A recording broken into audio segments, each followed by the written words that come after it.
Morning, everyone. Today we are going to deal with articulatory phonetics. Whenever we are classifying and describing sounds, we are going to do it through the articulatory or the auditory criteria. Today we're going to deal with articulatory. Okay. We have to know that in English we have different sounds. This is a phonetic chart, and it will help us improve our pronunciation and learn about these symbols. In English, we have vowels and consonants. Okay. These are pure vowels, right? Then we have diphthongs, which are the ones here, and we have consonant sounds that are the ones that are here. We have in English 12 pure vowels, 8 diphthongs, and 24 consonants.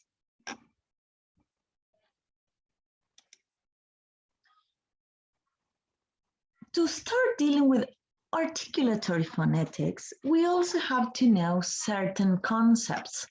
One of them is a phoneme. And what is a phoneme? A phoneme is the smallest unit of sound that can produce a difference in meaning. Then we have to know what minimal pairs are. And these minimal pairs are similar words, but that they vary in one phoneme. For example, cat, hat. And then what received pronunciation is the, wait.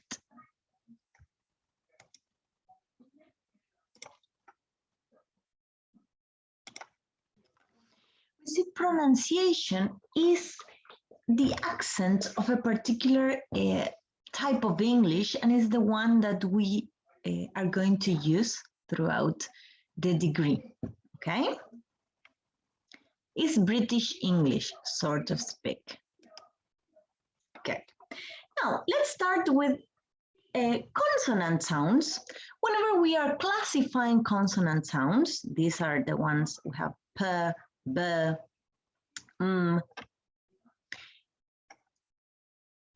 okay. How are we going to classify them? As I was mentioning before, we are going to do it through voicing, place of articulation, and manner of articulation. What is voicing? Voicing, we can classify them by voiceless sounds or voiceless consonants and voiced consonants. Voiceless are the ones that whenever we are doing the sound, the vocal folds don't vibrate. And the ones that are voiced are when the vocal folds vibrate when we are doing the sound.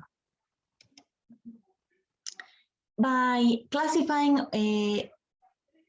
of place of articulation, we are going to have bilabial, labiodental, dental alveolar, palato-alveolar, palatal-velar, and glottal consonants.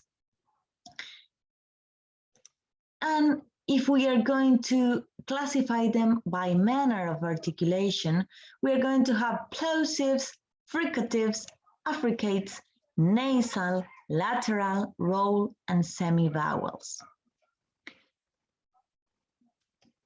We are going to deal today with bilabial sounds, which are according to the type of classification we are going to use is place of articulation.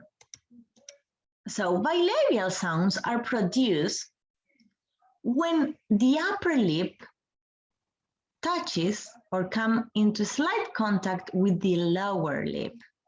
Like for example, p, as in pop, b, as in bob, and as in a mum.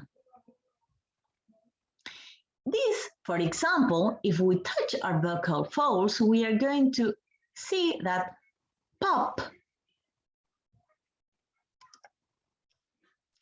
We're going to see that when we do the sound p, p, p, the vocal folds don't vibrate, so this is a voiceless sound. When we do the sound b, b, b, the vocal folds vibrate. So this is a voiced sound. And then when we do the sound we also can see that the vocal folds vibrate. So this is a voiced sound as well. So recapping, bilabial sounds are p, b, and they are bilabial sounds because the upper lip and the lower lip come in contact to produce these sounds.